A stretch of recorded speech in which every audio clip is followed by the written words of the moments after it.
الحمد لله نحمده ونستعينه ونستغفره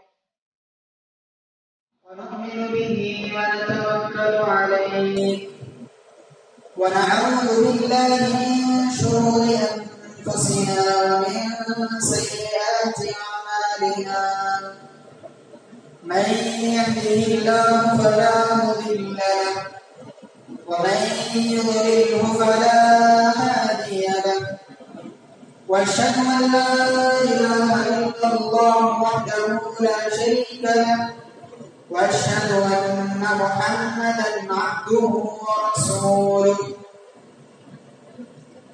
يا ايها الذين امنوا اتقوا الله حق تقاته ولا تموتن الا وانتم مسلمون يا أيها الناس اتقوا ربكم الذي خلقكم من نفس واحدة وخلق منها زوجها وبث منهما رجالا كثيرا ونساء واتقوا الله الذي تساءلون به والأرحام إن الله كان عليكم رقيبا يا أيها الذين آمنوا اتقوا الله وقولوا قولا سديدا يصلح لكم أعمالكم ويغفر لكم ذنوبكم ومن يطع الله ورسوله فقد فاز فوزا عظيما أما بعد فإن خير الحديث كتاب الله وخير الهدي هدي محمد صلى الله عليه وسلم وشر الأمور محدثاتها وكل محدثة بدعة وكل بدعة ضلالة وكل ضلالة في النار. أعوذ بالله من الشيطان الرجيم من حمزه ونفخه ونفثه بسم الله الرحمن الرحيم ولقد خلقنا الإنسان ونعلم ما توسوس به نفسه ونحن أقرب إليه من حبل الوريد إذ يتلقى المتلقيان عن اليمين وعن الشمال قعيد ما يلفظ من قول إلا لديه رقيب عتيد وجاءت سكرة الموت بالحق ذلك ما كنت منه تحيد ونفخ في الصور ذلك يوم الوعيد. أعوذ بالله من الشيطان الرجيم بسم الله الرحمن الرحيم اتل ما أوحي إليك من الكتاب وأقم الصلاة إن الصلاة تنهى عن الفحشاء والمنكر ولذكر الله أكبر والله يعلم ما تصنعون. وقال تعالى في موضع آخر فخلف من بعدهم خلف أضاعوا الصلاة واتبعوا الشهوات فسوف يلقون غيا. محترم سامعین، تمام قسم کی تعریف اس اللہ وحدہ لا شریک کے لیے لائق و زیبا ہے جس نے ہم تمام کو پیدا کیا اور ہمیں ایک مسلمان بنایا اور لاکھوں درود و سلام ہو تمام انبیاء کرام پر، خصوصاً ہمارے آخری نبی جناب محمد رسول اللہ صلی اللہ علیہ وسلم پر۔ حضرات، میں آج جس موضوع کو لے کر آپ کے سامنے کھڑا ہوا ہوں وہ ایک اللہ تعالیٰ سے قریب ہونے کا بہت ہی اہم موضوع ہے۔ ایک انسان اس عبادت کے ذریعے اللہ تعالیٰ کے نزدیک بہت زیادہ محبوب ہو جاتا ہے۔ اگر کوئی شخص اس عبادت کو ترک کرتا ہے تو وہ اللہ تعالیٰ کے نزدیک مبغوض ہو جاتا ہے۔ حضرات، میں نے آپ کے سامنے 21ویں پارے کی پہلی آیت تلاوت کی جس میں اللہ تعالیٰ یہ حکم دے رہا ہے وَاتْلُ مَا أُوحِيَ إِلَيْكَ مِنَ الْكِتَابِ وَأَقِمِ الصَّلَاةَ آپ تلاوت کیجئے اے محمد صلی اللہ علیہ وسلم جو وہی آپ کی طرف کتاب میں سے نازل کی جا رہی ہے اس کی آپ تلاوت کیجئے۔ وَأَقِمِ الصَّلَاةَ اور نماز قائم کیجئے۔ إِنَّ الصَّلَاةَ تَنْهَى عَنِ الْفَحْشَاءِ وَالْمُنكَرِ بے شک نماز بے حیائی اور برے کاموں سے روکتی ہے۔ وَلَذِكْرُ اللَّهِ أَكْبَرُ اور اللہ تعالیٰ کا ذکر سب سے بڑا ہے۔ میں آپ کے سامنے نماز کی اہمیت کے موضوع پر گفتگو کرنا چاہتا ہوں۔ نماز کس کو کہتے ہیں؟ سب سے پہلے ہم یہ جانتے ہیں کہ نماز کا مطلب کیا ہے۔ صلاۃ کا اصل معنی ہوتا ہے، نماز کو عربی میں صلاۃ بولتے ہیں۔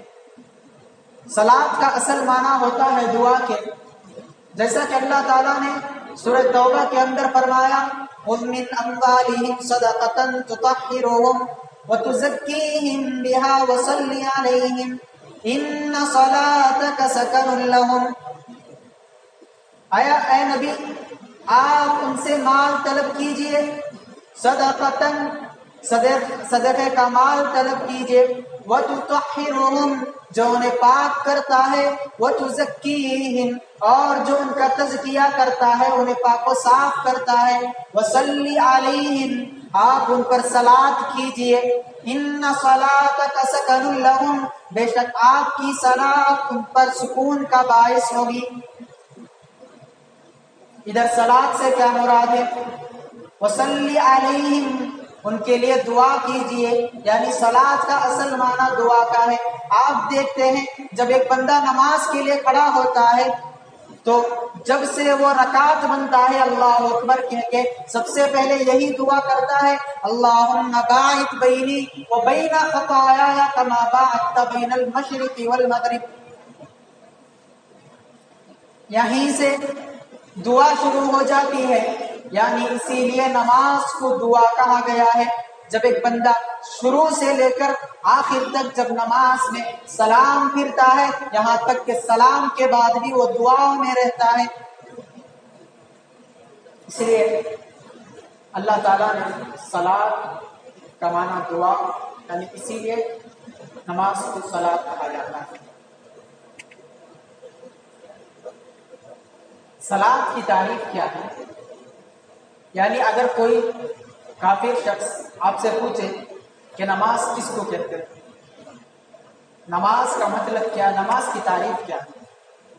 نماز کی تعریف یہ ہے کہ ایک انسان اللہ تعالیٰ کے لیے مخصوص وقت میں مخصوص طریقے سے، یعنی خاص وقت میں خاص طریقے سے جو عبادت کی جاتی ہے، جو اللہ اکبر سے شروع ہو کر اور السلام علیکم ورحمۃ اللہ پر ختم ہوتی ہے، اس کو نماز کہتے ہیں۔ یہ ہماری تعریف نہیں ہے، یہ خود اللہ کے رسول صلی اللہ علیہ وسلم نے فرمایا تحریمها التکبیر و تحلیلها التسلیم۔ نماز میں داخل ہونے کا طریقہ اللہ اکبر اور نماز سے نکلنے کا طریقہ السلام علیکم ورحمۃ اللہ۔ اب نماز کی اہمیت پر، کہ نماز کی اہمیت و فضیلت کے لیے یہی کافی ہے کہ آپ دیکھ سکتے ہیں کہ اللہ تعالیٰ نے روزوں کا حکم نازل فرمایا تو جبرائیل علیہ السلام کے ذریعے نازل فرمایا، حج کا حکم نازل فرمایا تو جبرائیل علیہ السلام کے ذریعے نازل فرمایا، اور جو بھی حکم اللہ تعالیٰ نے اللہ کے رسول صلی اللہ علیہ وسلم کو دیے تو اللہ تعالیٰ نے زمین پر اتارے۔ لیکن یہ نماز ایک ایسی عبادت ہے جس کو اللہ تعالیٰ نے آسمان پر بلا کر اللہ کے رسول صلی اللہ علیہ وسلم کو تحفہ دیا۔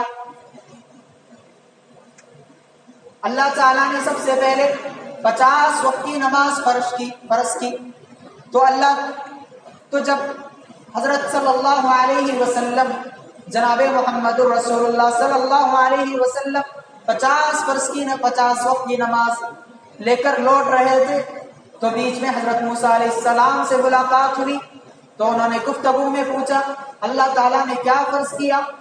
تو کہا 50 وقت کی نماز فرض کیا۔ حضرت موسیٰ علیہ السلام نے کہا آپ کی امت